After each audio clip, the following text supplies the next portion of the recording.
Bismillahirrahmanirrahim. Assalamualaikum warahmatullahi wabarakatuh.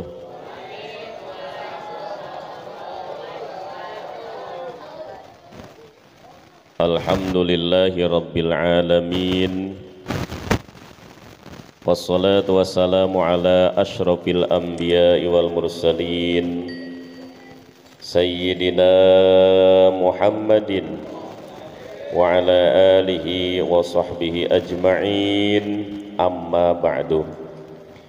Yang sama-sama kita hormati, kita muliakan segenap para guru, para asatiz, terlebih khusus guru kita bersama Al-Mukarram Al-Ustaz Muhammad Kasmudi, guru kita bersama Al-Mukarram Al-Ustaz Muhammad Soleh Solahuddin, Al-Mukarram guru kita bersama Al-Ustaz Marullah, Al-Mukarram Al-Ustaz Effendi Marwi SOSI. Alhamdulillah, pada kesempatan malam hari ini beliau-beliau hadir di majelis kita. Kita doakan semoga para guru dipanjangkan usianya, diberkahkan kehidupannya, dan bermanfaat ilmunya. Dan insya Allah sukses di dunia wal akhirah. Dan mudah-mudahan dengan kehadiran beliau-beliau para guru, insya Allah membawa berkah untuk kita semuanya. Amin ya rabbal alamin. Salawat salam semoga selamanya tercurah limpahkan keharibaan baginda junjungan alam, yakni Habibana wa Nabiyana Kanjeng Nabi besar Muhammad sallallahu alaihi wasallam, keluarga, sahabat, tabi'in, tabi'at. Kalau bagi kita sebagai umatnya, semoga nanti di yaumil qiyamah mendapatkan syafaahnya. Amin ya rabbal. Yuk ngaji yuk, yuk ngaji yuk. Siap, siap. Alhamdulillah. Jangan ada yang ngobrol, kita fokus dulu taklim. Insya Allah nanti kita bersama-sama mendapatkan ilmu yang bermanfaat. Insya Allah pada kesempatan malam hari ini Abi akan membacakan salah satu matan dari kitab Al-Hikam karangan Syekh Ibnu Athaillah. Semoga menambah kelembutan buat hati kita dan menambah keimanan kepada Allah Subhanahu wa taala. Bismillahirrahmanirrahim. La yushakkikannaka fil wa'di adamu wuqu'il maw'udi wa in ta'ayyana zamanuhu li'alla yakuna dhalika qadhan fi basiratika wa ikhmadan li nuri sariratika. La yushakkikannaka, jangan menjadikan keraguan kepadamu fil wa'di, pada janji Allah, adamu wuqu'il mau'udi, dengan belum terrealisasikannya janji tersebut, wa in ta'ayyana, dan telah menentukan atau telah ditentukan zamanuhu, waktunya itu janji, li'alla yakuna, supaya tidak terjadi, dzalika, itu keraguan, qadhan, jadi cacat, fi basiratika, pada penglihatan mata hatimu, wa ikhmadan, dan meredupkan atau mematikan, linuri sariratika, pada cahaya kelembutan batiniahmu.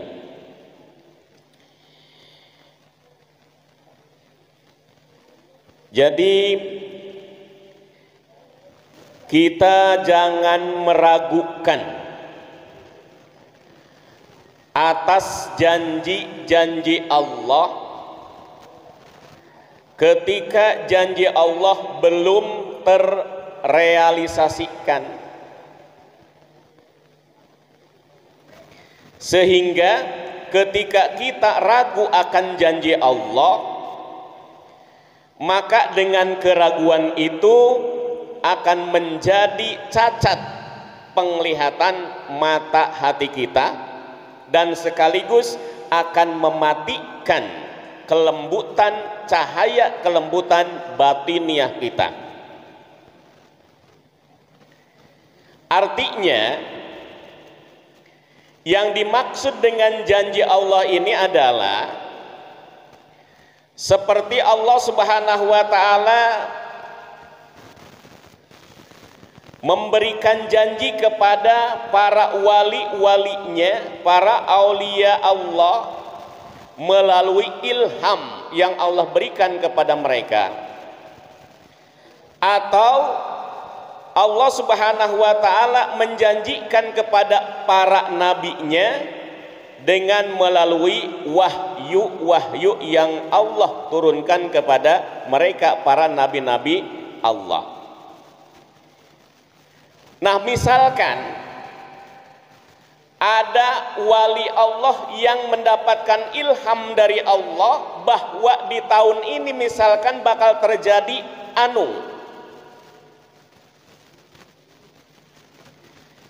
hari A tanggal sekian tahun ini bakal terjadi bencana, misalkan bencana yang sangat besar.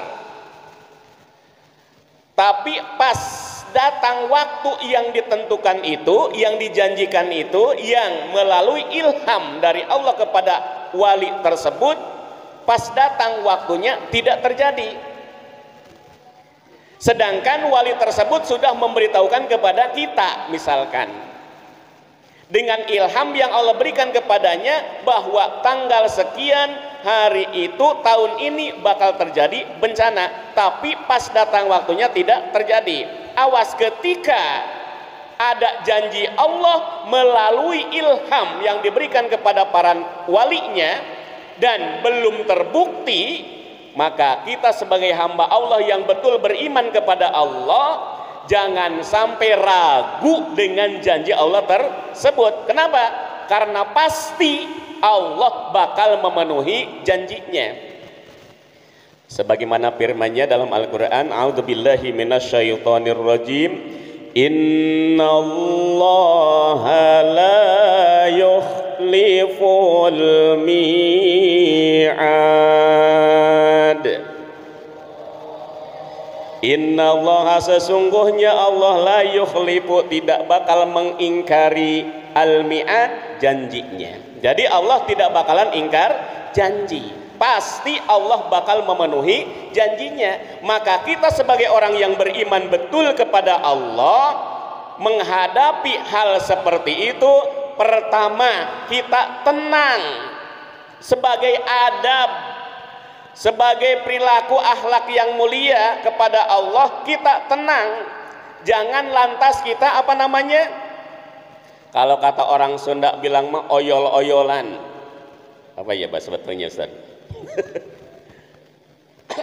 Jangan sampai menjadikan keraguan, kok janji Allah belum terbukti. Awas, jangan sampai jadi ragu, jadi bimbang pada hati kita, kok janji Allah belum terbukti. Padahal Allah berfirman dalam satu ayatnya bahwa Allah tidak bakalan ingkar janji. Awas, tenang kita, jangan sampai bimbang apalagi ragu dengan janji Allah tersebut, karena pasti Allah bakal memenuhi janji tersebut. Tetapi awas, pelaksanaan yang Allah janjikan itu melalui takdir Allah. Sedangkan takdir Allah itu terbagi dua. Pertama, ada takdir yang namanya takdir mubrom, yang kedua takdir mu'alak. Takdir mubrom yang Allah tidak bakalan merubah lagi, pasti terjadi. Ketika Allah sudah menentukan A, pasti terjadi A. Itu namanya takdir mubrom yang Allah tidak bakal merubah. Lalu yang kedua, takdir mu'alak, yang ditangguhkan, yang Allah bisa merubahnya. Awas, ini sebagaimana firman Allah, yamhullahu ma yasha'u wa yusbit. Allah akan bisa merubahnya, yamhullahu ma yasha. Allah menghapus takdir yang sudah Allah takdirkan, tapi juga Allah bakal menetapkan takdir yang sudah ditakdirkan. Artinya apa? Ada takdir yang tidak Allah merubahnya, yang disebut dengan takdir mugrom. Ada juga takdir yang Allah bisa merubahnya, yakni takdir mu'alaq, yang ditangguhkan. Nah, ketika janji Allah yang belum terrealisasikan, yang Allah belum menakdirkan terjadinya, bisa jadi pada waktu yang lain Allah bakal memenuhi janjinya. Seperti matan yang bulan apa tuh, tentang doa, tentang kita berdoa kepada Allah, tentang kabul doa dari Allah, ijabah doa dari Allah. Jadi Allah itu maha tahu apa yang harus dikasih kepada kita, pun Allah tahu kapan Allah mengasih atau memberikan kepada kita. Makanya dulu sudah terangkan, jelaskan, ketika kita berdoa kepada Allah, minta yang terbaik menurut Allah, bukan yang terbaik menurut kita. Kenapa? Karena belum tentu baik untuk kita. Seandainya kita berpendapat bahwa doa itu untuk kita, kita minta kepada Allah dan baik untuk kita, tapi itu pendapat kita, padahal menurut Allah tidak baik. Makanya sekali lagi Abi tegaskan, ketika kita berdoa, awas, minta yang terbaik menurut Allah, bukan yang terbaik menurut kita. Karena menurut Allah, kalau sudah baik untuk kita, itu pasti baik. Jadi Allah memberi dan belum memberi, mengijabah dan belum mengijabah, itu bentuk kasih sayang Allah untuk kita. Seperti kalian misalkan nih punya cengceman, tahu cengceman? Tanya ke Ustadz Marullah kalau nggak tahu. Apa cengceman? Apa namanya? Kita punya gebetan. Bahasa kaliannya gebetan. Atau apa namanya? Pacar ya, yang kita incer. Nah, kita pengen ke si A, tapi kata Allah itu tidak baik si A, maka dikasih si B oleh Allah Subhanahu wa Ta'ala. Maka terima tuh si B, karena itu pilihan Allah. Pasti kalau pilihan Allah terbaik untuk kita. Kenapa?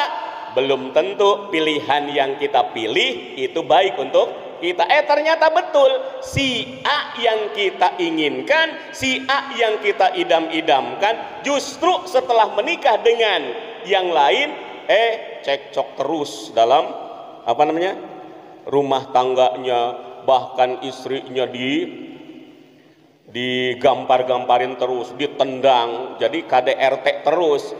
Coba kalau jadi sama kita. Nah, itulah jadi kasih sayang Allah untuk kita. Makanya Allah Subhanahu wa Ta'ala berfirman dalam satu ayatnya, asa antakrahu syai'an wa huwa khairun lakum wa asa antuhibbu syai'an wa huwa syarrun lakum. Terkadang yang kita inginkan itu belum tentu baik untuk kita, dan terkadang yang kita benci justru penuh kebaikan untuk kita. Jadi sekali lagi, dalam berdoa kita minta yang terbaik kepada Allah Subhanahu wa Ta'ala menurut Allah. Nah, sama di sini, janji Allah bukan berarti kalau belum waktunya Allah ingkar janji, tidak. Pasti Allah menepati janji, cuma Allah yang tahu kapan janjinya dilaksanakan, kapan janjinya diberikan kepada kita. Bukan kita yang tahu, tapi Allah Subhanahu wa Ta'ala yang Maha tahu. Oleh karena itu, sikap kita pertama tenang dengan janji Allah yang belum terrealisasikan. Yang kedua, yakin bahwa Allah pasti menepati janji. Innallaha la yukhliful mi'ad. Dan yang ketiga, berharap terus, roja terus kepada Allah Subhanahu wa ta'ala. Jangan ada sandaran selain kepada Allah Subhanahu wa ta'ala. Kepada guru pun gak boleh. Kenapa? Karena bersandar kita selain kepada Allah, pasti endingnya, ujungnya kita akan mendapatkan kekecewaan. Bersandar kepada guru, guru bakal tiada. Bersandar kepada orang tua pun bakal tiada. Bersandar kepada bos kita, bos pun bakal tiada. Tapi ketika sandaran kita satu zat, yakni zat Allah Subhanahu wa ta'ala, sampai akhir hayat kita, Allah tidak bakalan meninggalkan kita. Oleh karena itu, yakinkan bahwa kita hanya bersandar kepada Allah Subhanahu wa ta'ala. Kesimpulannya, dari matan yang Abi bacakan pada malam hari ini, yuk kita yakinkan kepada janji Allah bahwa Allah pasti memenuhi janjinya. Tidak bakalan Allah mengingkari janjinya. Innallaha la yukhliful mi'ad. Walaupun Allah tidak merealisasikan janjinya itu pada yang sudah dijanjikan, tapi di lain waktu pasti Allah merealisasikan janjinya.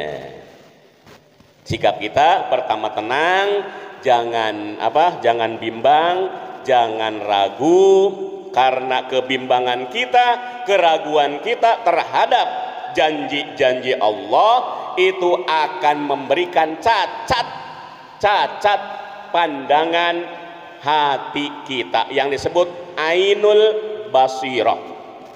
Yang kedua, akan meredupkan sekaligus mematikan cahaya kelembutan batiniah.